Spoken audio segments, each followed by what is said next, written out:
Baroness is a band that, I mean, I don't know. They're just a good band, alright? You know, I don't have a backstory for everyone I do. They're just a good band with some good albums. Some are just okay. But I was in the mood to re-listen to them.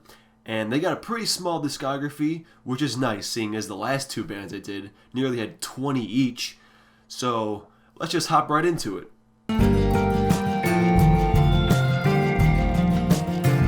An easy last place is gonna be Green.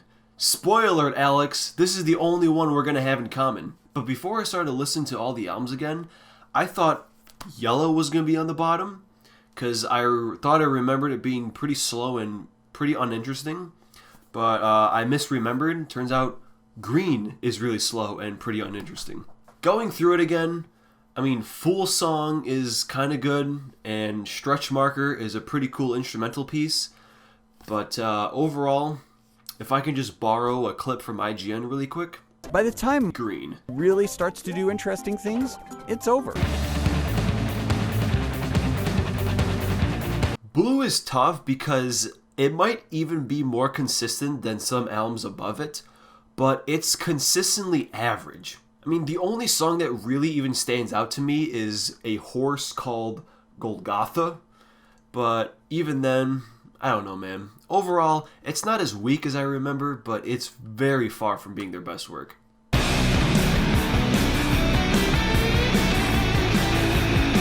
So, Yellow is a little frustrating because it starts off so strong with Take My Bones Away, but none of the other songs even come close to its heaviness. I found myself really liking Cocainum. Don't know why I'm saying it like that, but you know, it's kind of a weird song name. But the rest are just kind of fine. I mean, those two songs are pretty much what elevates it above Blue, but just a little bit. And but yeah, this is where I'd say where their average albums end, and the top three are all pretty damn solid.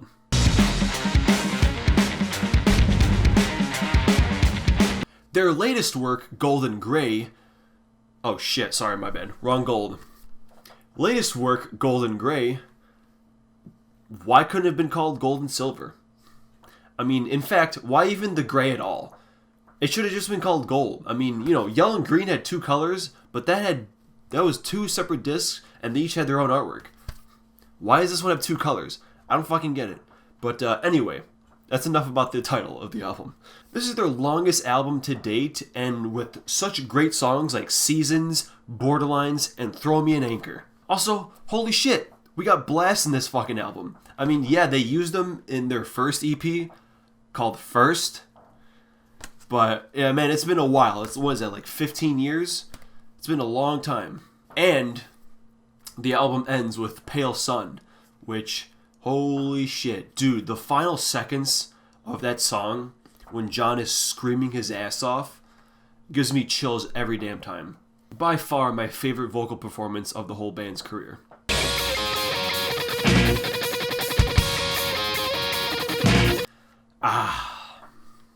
Red.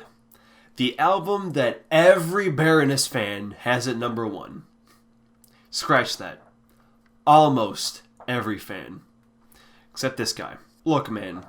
The first three songs, Raise on Pinion, The Birthing, and Isaac, I would call the holy triforce of Baroness.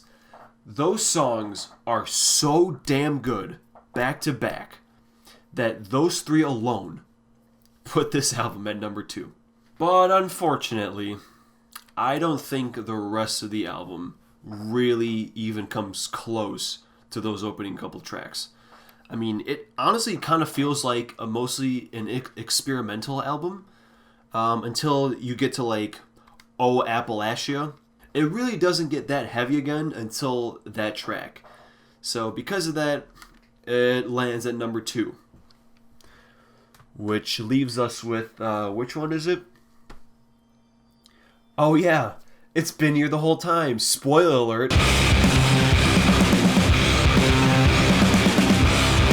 There are several reasons purple reigns supreme over red. For one, I think it's consistently great, whereas red just kind of starts by just rocking you off, but then it kind of goes down a little bit. Shock Me and Desperation Burns are great tracks on their own, but there's one song that from last year until the end of time will always be super important to me. And that song is Try to Disappear. You guys want to get a little personal? Let me tell you. Let me tell you why Try to Disappear is my favorite Baroness song. And pretty much the only song that really matters.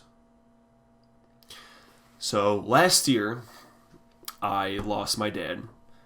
And it was probably like 1 or 2 days afterwards when I was in school, just listening to my iPod.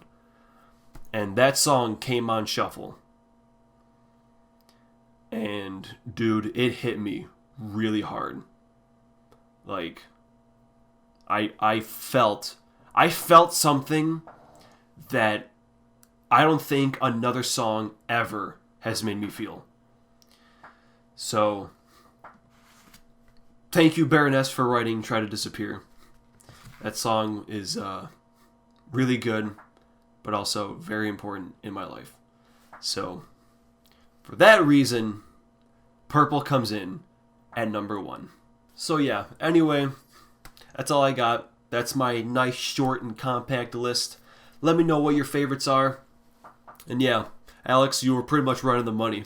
Purple and yellow are the main ones we're going to have different. So, as for what's next, honestly, I have no idea. I have several bands I need to re-listen to. I don't have any foreshadowing tricks today, so it's going to be a surprise, whatever I do. No idea yet. So, until then, stay safe out there, kids.